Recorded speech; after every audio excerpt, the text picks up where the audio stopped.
Turnbull Canyon, the dark place. On the surface, Turnbull Canyon is a beautiful area in the Californian Puente Hills Preserve. Lots of hiking trails, places for off-road vehicles and mountain bikes make it the perfect place to spend some wholesome time in the great outdoors. But scratch beneath the surface and you realize how dark and dangerous Turnbull Canyon is, and the evil that saturates the place has a history that goes back for centuries. The natives who refused to set foot there called it Hatukna, which roughly translates to dark place. Unusual in that the area is quite bright and sunny, but the name doesn't reflect a lack of light, it reflects the darkness that resides there. When the Spanish arrived with their guns on a mission to convert the natives, they didn't care for their warnings and tales of death. Instead, they forced them into the area, believing that they needed to face their fears and convert to Christianity or be killed. And many Native Americans were put to death in the canyon. One shaman said, "Now we are without hope. Now we remain for as long as the sun rises and sets in the sky." This may be one of the reasons why visitors to Turnbull feel as though there are hundreds of eyes on them, watching them. Perhaps the spirits of every American native that was killed in the area wait there for the shadows to lengthen and the sun to go down so they can seek their revenge. The most disturbing chapter of the canyon's history took place during the Great Depression. For 10 years, during the 1920s and 30s, economic misery battered the American people. Many struggled and died from disease and starvation. In the Puentes Hills, new residents were said to have moved in. Wearing black robes, they held satanic rituals and were responsible for sacrificing children, thought to have been kidnapped from orphanages around the Whittier area. One story tells of a man who got lost and stumbled across a boy being hanged upside down on a cross as the cultists chanted. In 1928, Mary Billings was beaten, strangled and buried alive in Turnbull, but was lucky enough to crawl out of her premature grave and escape. In 1952, the canyon attracted death to its scenic hills once again, when Flight 416 from New York City crashed there, killing all 29 passengers. Many of them were believed to have been children. And horrors still plague the area up to the present day. Between the years of 1995 and 2002, 4 murders took place at or were connected to Turnbull Canyon. In 2002, 17-year-old Gloria Gaxiola was shot to death on Turnbull Canyon Road, and her body was dragged along by a car for 4 miles. In 2009, Cristina Martinez had her throat slashed and was stabbed in the neck with needles, before being thrown down into the canyon. Like Marie before her, 22-year-old Christina clawed her way out and survived. Then in 2011, a woman's mutilated body was found about 10 feet down an embankment in the scenic hills. Sadly, she remains unidentified.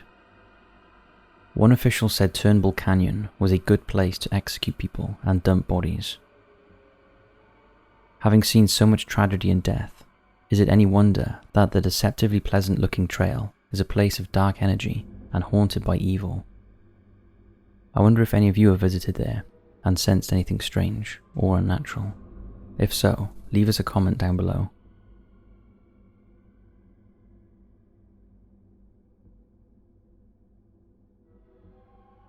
The Angry Ghost. Cadderby Tunnel in South Yorkshire, England has been unused for almost 50 years. The tunnel is a paranormal hotspot and has been investigated on numerous occasions. One local ghost hunting enthusiast who has spent a lot of time there is Dean Buckley. He has thoroughly investigated the tunnel as well as the wooded area outside with the help of 2 mediums, and said there is always a constant feeling of being watched.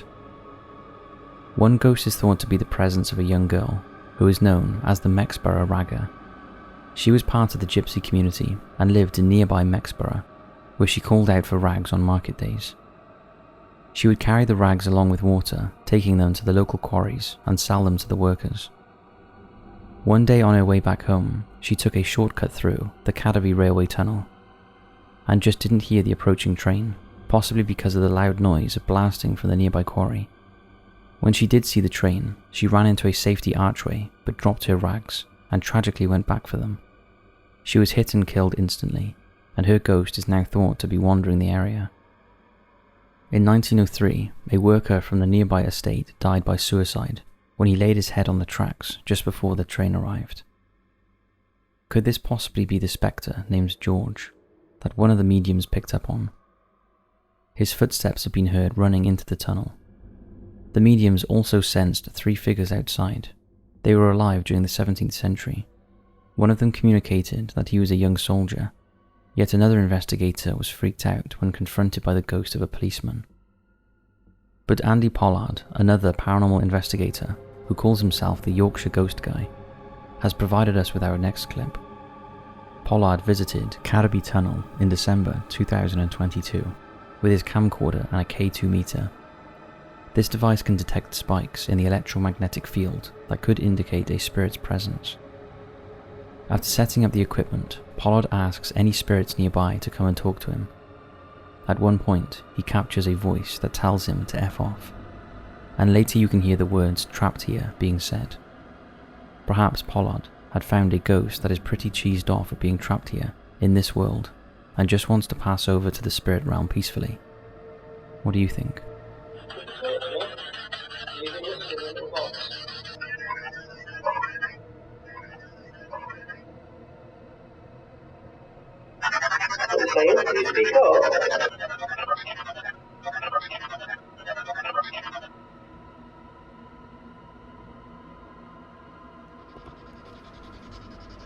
Keep talking. I'm going to take you up here for a little bit. Can you see the green light? After the incident, Pollard admitted that the dank, dark tunnel was an odd place that he was wary of even in the daytime. On a previous visit, he supposedly captured the spirit of a woman asking, "Is my baby there?" If you live near the tunnel, then this one definitely sounds like it's worth investigating.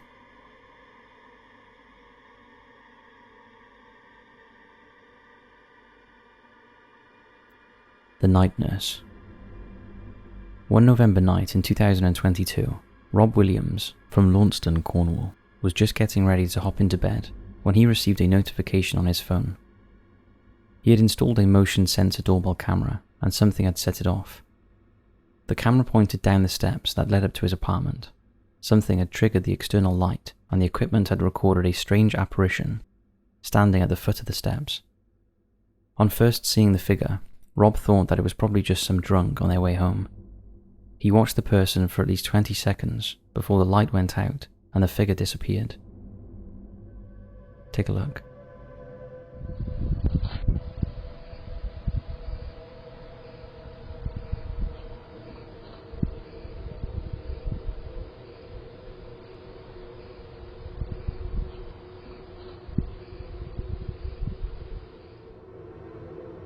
After watching the footage for a second time, Rob realised how strangely translucent the figure was, and was so terrified that he couldn't sleep after the incident and had to leave the lights on for the rest of the night. The camera should only be activated when something is physically present, so the figure must have had a tangible presence, but it appears to be transparent and otherworldly. Rob believes that the apparition has all the characteristics of a human, with a body shape and perhaps a hat on top of the head. Rob posted the footage online, and although he was met with some skepticism, one woman who claimed to be a medium said that she had communicated with the spirit who had visited Rob. The ghost's name was Helen, and she used to work in a hospital which was once directly across from Rob's apartment. Apparently she was 36 when she passed away from influenza.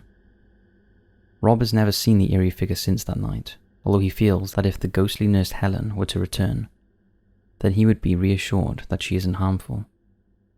Launceston is a historic town, mentioned in the Doomsday Book of 1086, so it's hardly surprising that the area has its own collection of ghosts. Dockacre House, a 16th century farmhouse, is said to be haunted by the spirit of Elizabeth Hurley, who accidentally shot her husband Nicholas in 1728. Poltergeist activity has also been reported throughout the home. At the nearby famous Jamaica Inn on Bodmin Moor, you can find the malicious spirit of a highwayman who wears a tricorn hat and dissipates through locked doors. A distraught woman holding a baby has been seen inside the mirror of room 5, and a young smuggler who was murdered has been spotted pacing around the courtyard in the dead of night. Travelling west of the inn, the spirit of Charlotte Diamond, can sometimes be seen on the slopes of Rorta. She was murdered by her crippled lover and wears a gown and silk bonnet. In a field near South Perwyn, the spectre of Dorothy Dinglet has been spotted in a haunted field. She is thought to have died in childbirth in the 17th century. It's safe to say that this area is plagued with paranormal activity.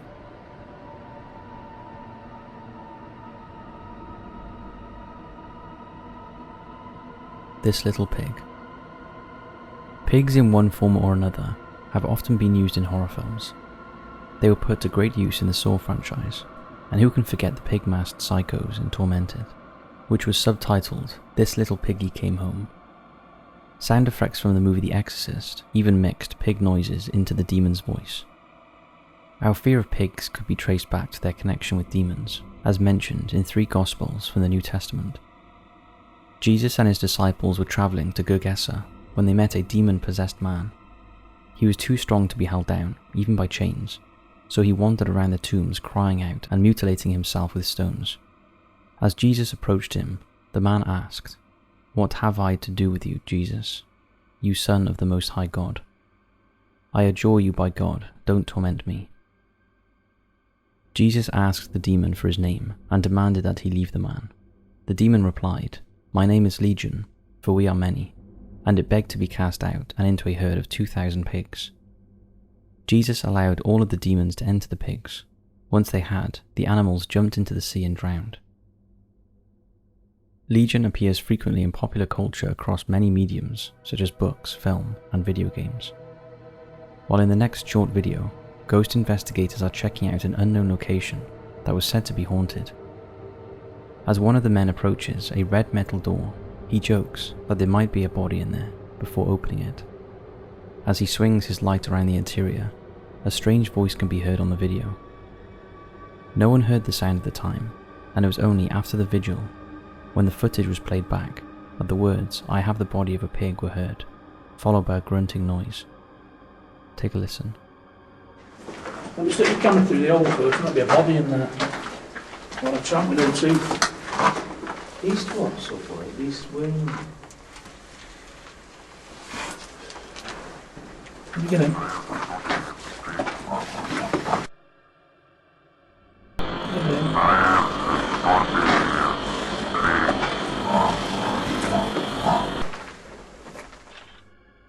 A photograph was taken in the area where the creepy EVP was picked up. It is shocking and shows some sort of demonic pig-like creature peering out into the light. When the voice and the images are matched together, it makes for terrifying viewing. Take a listen to this again. Let me stick your camera through the hole first, there might be a body in there. What a chap with no tooth. East what, so far? East wind. Can you get him?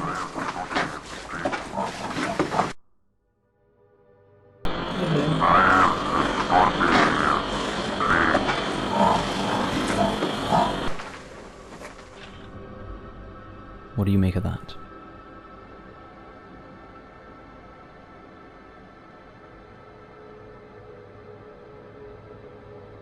The Strange Monolith.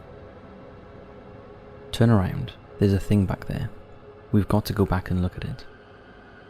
Those were the words of one biologist who was part of a division of Wildlife Resources team carrying out an annual survey on bighorn sheep by helicopter. The team was making a sweep over the Lockhart Basin in San Juan County, Utah, in November 2020, when the scientists spotted an unusual object that resembled something out of a science fiction movie. The team then went in on foot to get a better look, and found that the object in question was made of shiny metal and stood somewhere between 10 and 12 feet tall. It was a triangular prism with 3 sides, a monolith made from either stainless steel or aluminium sheets joined together by rivets with a hollow interior. The rock that it had been placed into appeared to have been cut. It was as though it had been planted and firmly anchored rather than being dropped into position. As the state wildlife team approached the metal structure, one of the men joked, "The intrepid explorers go down to investigate the alien life form," but didn't seem in such a jovial mood once they had inspected it. He seemed genuinely bewildered when he asked, "What the heck is that?" The remote canyon of red sandstone looks more like that of a Martian landscape than that of Earth, and comparisons were immediately drawn to the mysterious monoliths featured in Arthur C. Clarke's Space Odyssey series and Stanley Kubrick's film 2001: A Space Odyssey. Those monoliths transmit messages from aliens in an attempt to influence human evolution. Authorities were confident that the monolith was some sort of art installation, although no one has ever come forward to claim the piece. As the structure was installed illegally, the Bureau of Land Management was positive that they would get to the bottom of the mystery. But before any real investigation could begin, the monolith disappeared, just as mysteriously as it arrived. It is unknown as to how long the monolith had been there, who embedded it, for what reason, and where it's gone. We'd love to hear your thoughts and theories on this one. So that's it for this episode of Creepy, Spooky and Scary. Thanks for watching, and we'll see you right back here tomorrow for another paranormal themed video.